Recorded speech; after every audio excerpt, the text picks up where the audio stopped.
오늘 더 큰 희망의 불씨를 발견했습니다. 광주 전남 시도민들은 제가 어떻게 살아왔던가를 다른 지역보다 더 많이 아셔서 더 많은 지지를 보내주셨다고 생각합니다. 이낙연 후보님의 정치적 본거지이기 때문에 저희가 상당히 불리할 것이다라고 예측했는데 생각보다 많은 지지를 보내주셔서 먼저 감사드립니다. 이제 전부까지 이제 개표를 내일까지 하게 되면 또 다른 상황들이 펼쳐질 수 있을 것이다라는 기대도. 네, 정치 현안 살펴보겠습니다. 현근택 이재명 캠프 대변인, 김병민 윤석열 캠프 대변인 자리에 오셨습니다. 두 분 안녕하십니까? 안녕하세요. 네, 더불어민주당 차기 대선 후보를 뽑기 위한 광주, 전남, 경선, 호남 대첩 1차전인데 어제 결과에 차이는 크지 않습니다만 이낙연 후보가 1위를 차지했습니다. 이재명 후보 캠프에서는 예상을 했습니까? 기본적으로 이제 아마 이 대장동 건이 있기 전에는 네. 모든 여론조사에도 저희들이 앞서고 있어서 사실은 이제 광주 전남에서도 이길 것이다라고 얘기가 상하고 있었는데 지난 1, 2주 동안 이 대장동 문제가 계속 이슈가 나왔었고요. 네. 그로 인해서 아마 좀 하루 종일 계속 얘기 나왔잖아요. 그리고 대부분 불리한 뉴스였어요. 유리한 뉴스는 거의 없었거든요. 그러면서 그러니까 보수적으로 본다 그러면 이제 전남에서는 그래도 좀 불리할 수 있다. 특히 서부 전남 쪽에서는 광주에서는 그래도 좀 이길 것이다라고 예측을 했었는데요. 네. 거의 그래도 근소하게 이기지 않겠느냐 했는데 좀 지금 결과로 보면은 조금 지금 0.17%, 112표 얼마 되지는 않습니다만 그래도 선두를 빼앗긴 것에 대한 좀 아쉬움은 좀 있습니다. 이낙연 후보 측에서는 역전의 발판이 마련됐다 이런 해석을 하던데요. 어떻습니까? 기대만큼 이 대장동 개발 의혹이 실제 이낙연 후보 캠프 입장에서 봤을 때 영향을 준 건지 아니면 지금 이재명 후보 캠프에서는 그만큼 영향이 같다고 보지 않는 것인지 어떻게 보고 계세요? 이게 제가 보기에는 생각만큼 영향이 크진 않았던 것 같아요. 왜 네. 그러냐면 이게 처음에 이 의혹을 제기했던 데가 조선일보였고요. 네. 아들이 근무한다 이러면서 나왔던 얘기거든요. 그리고 사실은 그걸로 이낙연 후보 측에서 많이 공격을 했습니다. 그 이후에 수사해야 된다, 특검해야 된다, 국정조사 나와라까지 얘기 나왔었는데 이 당내에서 이런 후보들이 오히려 먼저 공격하는 네거티브 하는 거에 대해서 여론이 좋지 않았던 것 같고요. 아마 그런 네. 게 투표율이 지금 전체적으로 온라인은 한 40%대였는데 전체 투표율은 한 50% 정도로 보고 있는데 투표율이 높지 않았고요. 다른 지역보다. 예전보다 좀 다른 경우죠. 그렇게 본다 그러면 아마 광주, 전남 당원들은 이 당내에서 이런 문제를 가지고 공격하는 거 옳지 않다. 저는 네. 그런 평가도 많이 들어가 있다라고 보고 있습니다. 윤석열 후보 캠프에서도 좀 관심 있게 봤을 것 같아요. 워낙에 예. 민주당 입장에서는 광주 전남이 상징성이 있지 않습니까? 네. 어제 경선 결과는 어떤 해석이세요? 일단 이재명 후보의 대세론이 한춤 꺾였던 것은 사실이라고 볼 수 있을 것 같고요. 네. 왜냐하면 어제 있었던 이 광주 전남 경선에서 과거에 있었던 여론조사처럼 이재명 후보가 압도적인 승기를 잡았다면 아마 선거가 더 이상 진행되기 어려울 정도로 결과가 정리가 됐을 겁니다. 네. 하지만 이낙연 후보가 일단 근소한 차이지만 역전의 발판들을 마련했다는 점이 하나 있고요. 두 번째는 화천대유를 둘러싸고 있는 많은 논란들이 영향을 미쳤지만 이 내용들이 과도한 표 차이로 이어질 정도로 이재명 후보에게 불리하게 적용되지는 않았던 것 같다. 네. 이게 아마 민주당 내부의 경선 과정이기 때문에 그렇게 볼 수 있는데 이런 방식으로 진행돼서 만약 경선에 이재명 후보가 최종 후보로 결정이 되고 나면 네. 본선 과정에서는 오히려 중도층을 둘러싼 민심의 입안으로 훨씬 더 큰 민주당 내 악재가 될 가능성이 높지 않은가 이렇게 생각하고 있습니다. 윤석열 후보 캠프에서는 이재명 후보를 염두에 둔 전략을 짜고 있습니까? 아니면 두루두루 상황을 보고 있습니까? 현재까지는 모든 가능성들을 열어둘 수밖에 없지 네. 않겠습니까?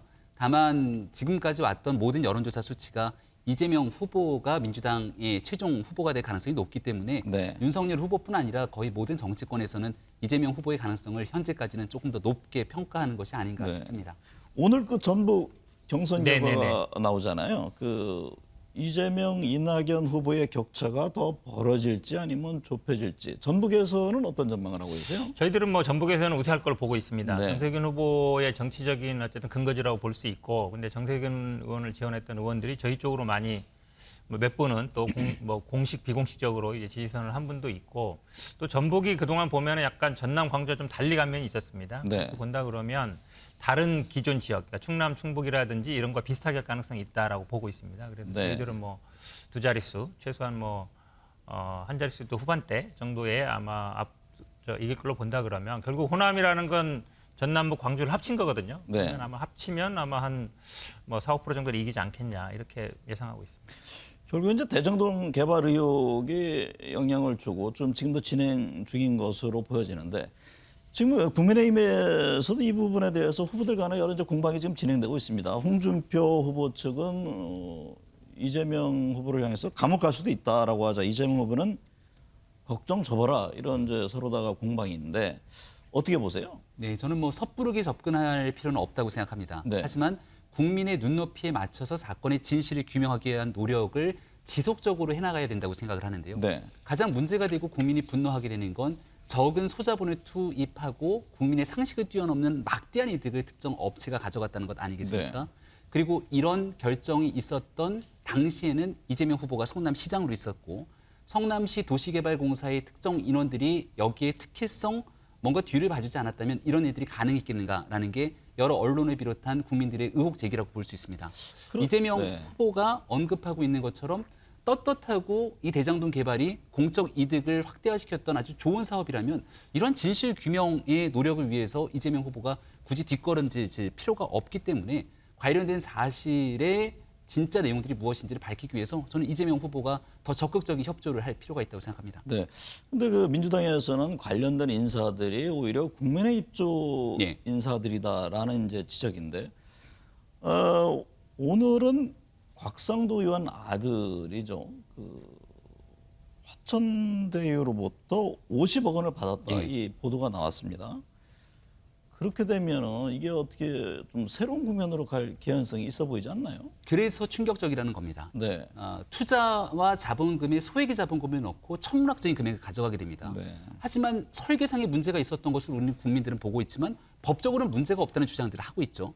이재명 후보조차도 업체에 대해서 이를 뿐 난 잘 모르겠다는 주장을 합니다. 네. 그리고 직원의 문제에서도 한 몇 년 근무를 하고 몇백만 원씩 월급을 받아가는데 퇴직할 땐 수십억 원의 퇴직금을 받아가는 건 법적인 문제 여부를 떠나서 도대체 어떤 설계를 했기 때문에 이런 일들이 벌어졌는지 국민들은 의아해하고 깜짝 놀랄 수밖에 없는 일 아닙니까? 네. 여야의 문제가 아니라 국민의 상식을 어긋나게 만들었던 기득권의 문제로 파악하게 된다면 이 모든 일들이 있었을 때 당시의 성남시장이 바로 이재명 후보 아니겠습니까? 네. 그럼 이재명 후보가 그토록 자신 있게 공적 개발을 위해서 자신 있게 잘해왔다고 얘기했던 모든 일들과 사실이 배치될 수밖에 없는 거거든요. 네. 민간의 영역에서 일어났기 때문에 나는 모르는 일이다라고 하면 당시 시장으로서 무능하다는 것을 자임할 수밖에 없기 때문에 이건 반박을 안 할 수가 없는데요. 얘기를 좀 하고 네. 말씀해 네, 주시죠. 네. 관련된 일들에 대해서 예, 말씀하시고 제가 답변 기회 네. 드리겠습니다. 관련된 일들에 대해서 이재명 후보가 여기에 대해서 일어났던 많은 일들 여당과 야당을 떠나서 국민들의 눈높이에는 모든 일들의 진실을 밝히라는 거니까 네. 떳떳하게 규명하기 위한 노력을 함께하면 어떨까 싶습니다. 아니 화천대유에서 곽상도 아들한테 퇴직금 50억 준 것까지 지금 이재명 지사가 책임지라 그러면 말이 안 되는 거죠. 지금 이거 올해 초에 이제 7년 근무하다 퇴직했다는 거잖아요. 그래서 사실은 그때 당시는 이제 성남시장이 아니고 화천대유라는 건 기본적으로 운영을 민간에서 하는 거거든요. 그럼 당연히 의혹의 중심은 왜 그럼 화천대유에서 곽상도 의원 아들이 첫 직장이라는 거 아닙니까? 월급이 200~300에 7년 근무했으면 1년에 한 달씩 거의 주는 거잖아요. 7년 근무해봐야 그럼 한 2~3천 정도 퇴직금이라야 맞는데 이게 이제 50억이나 갔다 그러면 그게 퇴직금이든 성과급이든 당연히 비정상적으로 나간 걸로 볼 수밖에 없잖아요. 그럼 왜 줬겠느냐. 곽상도 의원이 아시다시피 청와대 민정수석을 했고 그 이후에 물론 아들이 들어갔습니다만 모종의 역할을 하지 않았겠느냐. 이렇게 나가는 게 맞지. 화천대유에서 퇴직금이든 성과급이 50억 준 것도 지금 말씀처럼 그렇게 설계를 했기 때문에 이재명 지사 책임이다. 이렇게 돌리는 거야말로 제가 보기에 전형적인 물타기라고 생각합니다. 네. 한마디만 좀 덧붙이면요. 성남 도시개발공사에서 이 사업에 대한 설계를 바탕으로 특정 컨소시엄을 사업자 선정하는 데 특혜를 줬다는 게 많은 의혹의 중심이고 여기에 화천대유가 막대한 금액을 가져가도록 설계를 만들었던 문제가 제일 핵심적인 내용이라고 봅니다. 그리고 그 이후에 누가 이 화천대유에 함께 개입해서 모종의 영향력을 행사했길래 이렇게 막대한 금액들이 돌아갈 수 있도록 했는가는 그 부차적인 문제겠죠. 1차적인 연결고리에 대한 문제가 해결될 필요가 있고요. 2차적으로 화천대유의 막대한 이익금을 둘러싸고 부정적인 이득을 누군가 기득권이 나눠 갖기 시작했다면 이것은 국민의 영린을 건드릴 문제이기 때문에 추가적으로 밝혀야 되는 겁니다. 하지만 이 모든 일들의 연결의 시작은 결국 성남시의 이재명 후보와 가장 가까웠던 성남도시개발공사의 본부장으로부터 비롯됐다는 게 많은 사람들이 문제를 제기하고 있는 만큼 이 진실을 규명하자는 게 그거는 무슨 제가 문제가 보기에 있습니까? 말이 안 되는 게 차라리 그럼 곽상도 아들도 이재명 지사가 취직시켰다고 하세요. 그렇게 얘기하는 게 맞는 것이지.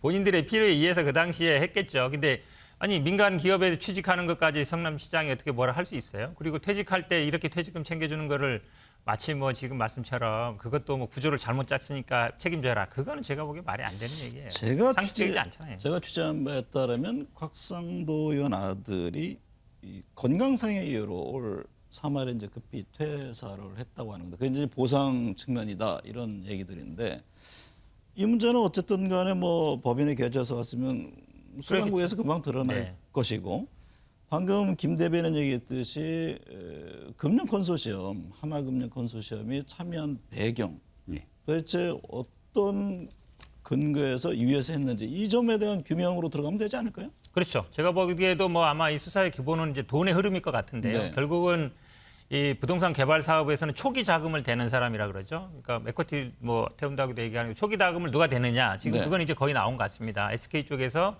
400억 정도가 나갔지 않겠느냐라고 얘기하고 있는데 저는 근데 이제 여기서 못 받았다 얘기하는 건 좀 믿기가 어렵고요. 다른 방식의 보상을 예를 들어서 그 정도 했으면 뭐 몇 배를 보상해 준다든지 이제 이랬을 것 같은데 단순히 네. 이자만 받지는 않았을 것 같고 두 번째는 말씀하신 것처럼 PF거든요. PF를 어떻게 일으킬 수 있느냐. 근데 PF가 지금 1조 5천억 사업이었는데 한 PF가 7천억 정도 지금 됐다는 거 아닙니까? 그럼 네. PF를 어떻게 할 수 있었겠느냐. 이제 그게 관건이에요. 그러니까 초기 자금을 누가 댔는지 PF를 어떻게 일으켰는지 그다음에 그 수익이 어떻게 배분되는지 거의 지금 나왔잖아요. 그래서 네. 이 PF 대출이 이루어진 경위 따져보는 거 제가 보기엔 그것과 지금 화천대유가 제가 생각하기에는 곽상도 아들 정도한테 이렇게 줬으면 지금 법률 고문들도 지금 한 20-30명이라 하고 있는데 그분들이든 아니면 지금 박영수 의원 딸도 박영수 특검 딸도 근무했다 그러니까 그분들도 제가 보기에 이런 방식에 지급될 수 있을 것 같아요. 그래서 아마 화천대유의 이 성과급이든 아니면 이 거래 내역 살펴보는 거 굉장히 중요하다고 보고 있습니다. 지금 검경은 어쨌든 수사를 하고 있기 때문에 규명이 될 텐데 지금 야권에서는 특검 얘기를 하고 있는 건 예. 아니겠습니까? 근데 특검이라는 사실 굉장히 시간이 좀 걸릴 수가 있는데 예. 검경 수사에 대해서는 좀 불신하고 있는 그런 입장인가요? 왜냐하면 이 화천대유에서 수상한 자금 인출 내역들을 포착하고 내사에 들어간 게 수개월이 걸렸다라고 네. 얘기를 하고 있는데 해당 언론의 보도가 있고 국민적 관심이 증폭되지 않았으면 우리가 경찰이 내사하고 있었던 사실을 알 수 있을까? 경찰은 과연 이러한 내용들을 바탕으로 보다 본격적인 수사에 나섰을까? 네. 검찰은 정치적 중립의 의무를 지켜가면서 여당의 유력한 대권 주자라 할지라도 여기에 대한 제대로 된 수사를 할 수 있을 것인가? 많은 의구심들을 가질 수밖에 없습니다. 그렇기 때문에 정의당의 심상정 의원마저도 검찰에 대한 수사보다 특임검사 주장을 하고 있는 것이고요. 특검이 시간이 걸릴 수 있는 내용입니다만은 과정의 시간이 걸릴 뿐 실제 특검 법안이 신속하게 여야 합의를 통해 진행이 되고 나면 특검의 기간을 통해서 빠른 진실 규명이 가능할 수 있습니다. 이 얘기는 결국 국민들께서 검찰과 경찰, 문재인 정부의 사정기관에 얼마나 신뢰를 갖고 있는지에 따를 수밖에 없기 때문에 이 시간이 조금 지나면서 국민들께서 과연 이 문제에 특검에 얼만큼 동의하는지에 대한 여부가 관련된 동력들을 끌고 갈 거라고 봅니다. 이재명 후보 입장에서 국민의힘 게이트다 이걸 그렇죠. 지금 강조를 드러나고 했잖아요. 있잖아요. 곽상도 의원 아들 뭐 50억 건도 드러나고 있지만 대부분의 여기 관련된 분들이 보면은 국민의힘 그중에서 친박 관련된 분들이 굉장히 많습니다. 이경재뿐만 아니라 뭐 지금 남욱 지금 변호사가 핵심 인물로 보고 있는데 이분도 2008년인가 10년인가요? 한나라당 중앙청년이 부위원장했다는 거잖아요. 그래서 8억 3천이나 그 당시에도 받았다는 걸로 드러나고 있기 때문에 제가 보기에는 뭐 지금 계속 특검을 주장하시는데 특검을 주장하실 거면 뭐 고발하라고 말해요. 이재명 지사 뭐 관련된 게 있으면 근거도 없이 특검 주장하고 있거든요. 그리고 특검을 하려면 수사 범위가 나와야 됩니다. 곽상도 아들 건도 제가 보기에 포함될 수 있는데 앞으로 더 나올 수 있어요. 네. 그렇잖아요. 근데 지금 수사 범위가 어찌 보면 지금 언론의 보도라든지 아니면 계속 나오고 있기 때문에 기본적으로 의혹이 어느 정도 드러나고 그다음에 경찰이나 검찰이 수사에서 뭔가 부족함이 있고 이제 그때 얘기해야 되는 것이지 지금 하자는 건 그냥 정치적인 공방밖에 안 된다고 봅니다. 국민의힘 이야기 해보죠. 김 대변인, 그 예. 윤석열 후보와 유승민 후보 간의 공약 표절 논란이 지금 며칠째 이어지고 있습니다. 예. 저는 정말 바람직하지 않은 논쟁이라고 생각합니다. 왜냐하면 이 같은 당내에 특히 공약을 제시하는 과정에서는 지지자들의 생각이나 또 국민들께서 관심을 가지고 나라를 바꿨으면 좋겠다는 그런 요구사항을 바탕으로 공약을 제시하기 때문에 때로는 비슷한 내용, 때로는 같은 내용의 공약들이 함께 나타날 가능성들이 굉장히 높습니다. 이걸 선후의 관계를 따져서 누가 누구의 공약을 베꼈다라고 얘기를 하기 시작하면 네. 지저분한 정치 공방으로 이어질 공산이 굉장히 큰데요. 네. 그래서 제가 2017년도 유승민 후보가 문제를 제기했기 때문에 당시 공약을 살펴보면 최저임금 1만 원 달성이 굉장히 핫한 이슈 중에 하나였습니다. 문재인 당시 후보가 최저임금 1만 원 달성을 공약했고요. 많은 후보들도 같이 공약을 했는데 숫자까지 똑같다는 얘기를 하게 되면 그래서 공약, 유승민은 문재인을 표절했다 그 입장을 공약 내놨죠. 달성 시점도 다른 후보들은 2022년까지 하기로 하지만 네. 문재인 후보와 유승민 후보는 2020년으로 달성 목표까지 똑같이 합니다. 그럼 당시 이러한 공약은 문재인 후보의 공약에 표절한 것이냐? 이렇게 주장하면 여기에 대해서 납득 있게 받아들일 수 있냐는 얘기를 하는 것이죠. 네. 한 가지 얘기만 더 드리겠습니다. 2017년도에 당시는 미세먼지가 국민들에게 굉장히 큰 이슈 중에 하나였습니다. 여러 후보들이 선후의 관계를 떠나서 미세먼지를 감축하겠다는 공약을 내세우게 되죠. 네. 국민의 요구를 바탕으로 내세우는 공약에 대해서 선후 때문에 누가 누구의 공약을 표절했다고 할 수 있겠습니까? 네. 이런 문제를 제기드리면서 오늘부터 이제 토론회가 또 시작되는데 네. 이런 지역적인 논쟁이 아닌 건설적인 누가 어떻게 국민의 그런 고통과 어려움을 해결할 수 있는지를 집중하면 좋겠습니다. 지금 국민의힘도 이제 후보들 간의 공방이 네. 본격화되고 있습니다. 현대비는 어떻게 보세요? 이거 표절 저도 어제 공방에 대해서. 이승문 의원하고 방송을 같이 하면서 이 부분을 질문해 봤는데 그런 얘기를 하더라고요. 아니 그럼 좀 전화라도 미리 해서 하면 되는 거 아니냐. 사전 양해를 그렇죠. 좀 왜냐하면 뭐, 지금 저 최저임금 10,000원 얘기하는데 최저임금 10,000원은 사실은 공론화돼 있는 거예요. 사실 그 당시에 뭐 안철수 후보 공약이고 다 공약했던 거거든요. 네. 시민사회단체에서 이미 일반화된 거예요. 근데 문제 삼는 건 이거잖아요. 군복무 청약 가점 5점. 그게 어떻게 한 거냐 했더니 아마 한 자녀 가지면 그 정도 가점을 주나 봐요. 네. 그러면 이게는 좀 이례적인 공약이거든요. 그러면 사실은 이게 저는 이해가 안 가는 게 어제 사실은 그제 그 토론회에서 인터뷰 결과를 공개하겠다 그랬거든요.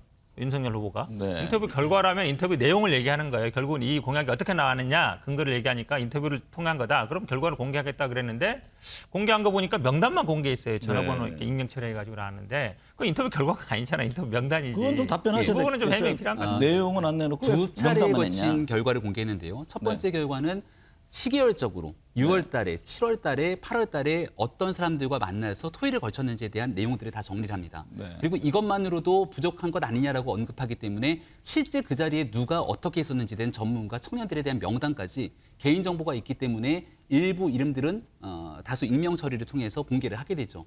이걸 떠나서 더 추가적으로 나왔던 속기록까지 공개를 하라고 하면 네. 이것은 지금 있게 되는 공약에 대한 진정성 논란을 떠나서서 사실 특정 후보에 대한 네거티브 공세를 집중하기 위한 것이 아니냐. 네. 핵심은 충분한 논의와 숙고 없이 저 후보 공약이 괜찮네. 가서 베꼈었다는 게 유승민 후보의 주장 아닙니까?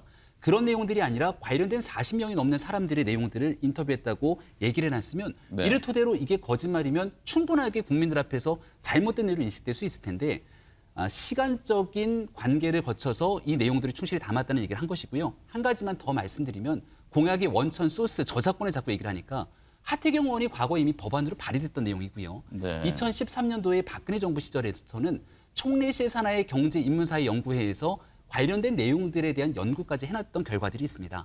이런 내용들을 선후의 관계로 그러니까 저작권 따지면 만약에요. 어렵죠. 그 공약이 어디서 나왔냐 그랬을 때 지금 그 얘기 법안도 나왔었고 예전에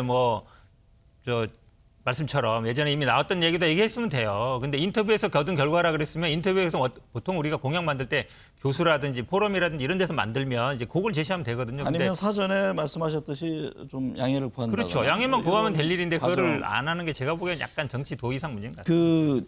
우리 예. 윤석열 캠프에서 오셨으니까요. 유승민 후보가 또 지적한 것 중에 하나가 이 청약 통장 예. 논란, 이게 집이 없어서 청약 통장 못 만들었다. 윤 후보의 발언 이거는 어떤 해명이신가요? 토론을 지켜보셨던 분들은 아마 명확하게 보셨을 겁니다. 네. 유승민 후보가 먼저 묻죠. 청약통장에 가입한 적이 있습니까? 그러니까 집이 없고 청약통장에 가입한 적이 없다는 얘기를 하게 됩니다. 네. 근데 이 말에 대해서 추가적으로 설명을 더 해명하는 과정에 그 정도면 됐습니다라고 정리를 하게 되거든요. 집이 없는 상태에 대한 내용들을 인지를 분명하게 네. 말씀을 드리고 집이 없고 청약통장이 없다는 얘기는 집이 없이 살아왔지만 50이 넘는 나이까지 결혼을 하지 않았던 상태고 당시에 주택 마련에 대해서 크게 관심을 갖지 않았던 많은 분들도 계십니다. 네. 따라서 청약통장을 만들지 않았던 얘기인데 그중에 한 문장만을 토론회 끝나고 난 뒤에 따서 네거티브성 정치 공세를 한 것이 아닌가 얘기를 하고 있고요. 실언으로 보지는 않으시나요? 여기에 대한 내용들을 다시 한번 돌려보시면 네. 집이 없었고 여기에 대해서 청약통장을 만들지 않았다는 얘기를 하게 됩니다. 네. 이거는 실언이 아니라 토론회에서 나왔던 얘기 중에 말 한두 마디를 꼽아서 얘기를 하기 시작하는 순간 더 이상 건설적인 논의가 불가능하기 때문에 내용에 있는 그대로의 좀 진실을 봐주셨으면 좋겠습니다. 이게 네. 결국 왜 나오는지 아시잖아요. 결국 집 문제, 부동산 문제였고 우리 모든 국민들이 아마 수도권은 반 이상이 이제 무주택자란 말이에요. 이분들이 다 생각하는 게 주택 청약금 넣어가지고 어떻게 이제 분양받을까 생각하고 있는 건데 이제 그거에 대한 논의하고 있는데 이 청약통장이 집이 없어서 청약통장 가입 안 했다 그러면 그거는 지금 말씀처럼 차라리 뭐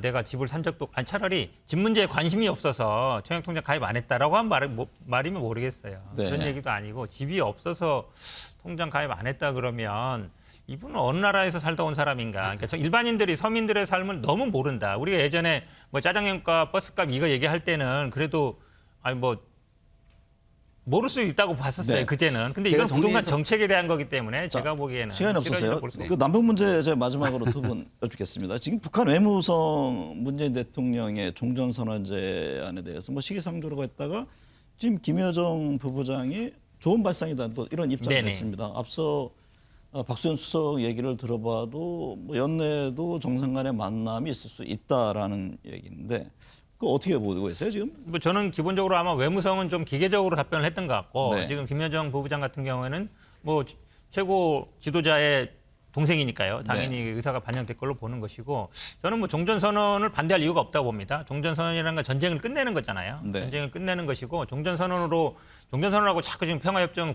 뭐 지금 뭐 혼동하시는 것 같은데 전쟁 끝내자. 그다음에 뭐 평화협정 논의를 하자는 거기 때문에 반대할 이유가 없고 남북 간에 만난 다음에 그다음에 뭐 북미 간에 그다음에 북중 간에 미중 간에 만남을 되겠죠. 결국은 아마 사자 간에 저는 뭐 종전선언을 이루어질 거라 보고 있고 그거는 네. 아마 문재인 대통령 임기 내에 마치겠다 이런 의지가 좀 확고한 것 같습니다. 그래서 저는 뭐 네. 빨리 됐으면 하는 바람을 갖고 있습니다. 김병민 대변인은 네. 어떤 시각으로 보고 계세요? 저는 2007년에 기시감이 강하게 됩니다. 네. 이미 임기가 거의 다 끝나가는 시점에서 2차 남북 정상회담을 가졌고 그리고 정권이 교체되고 난 뒤에 전 정권이 했던 얘기들이 제대로 남북 관계에 대한 진전으로 가기가 어렵게 되죠. 임기 말에 외교적으로 끌고 갈 수 있는 일에서 제일 중요한 건 국민적 합의가 동반되지 않고 정권이 네. 자신의 성과의 치적 그리고 다음 대통령 선거에 영향을 미치려는 행위로 대북 문제를 접근하는 순간 앞으로 있게 되는 새로운 정권에서도 더 큰 부담으로 작용될 가능성이 큽니다. 이 문제만큼은 야당과 충분히 협조하고 국민적 총의를 모아가는 과정에서 문재인 정부가 조심히 움직였으면 좋겠다는 생각입니다. 네, 오늘 두 분 말씀 감사합니다. 고맙습니다.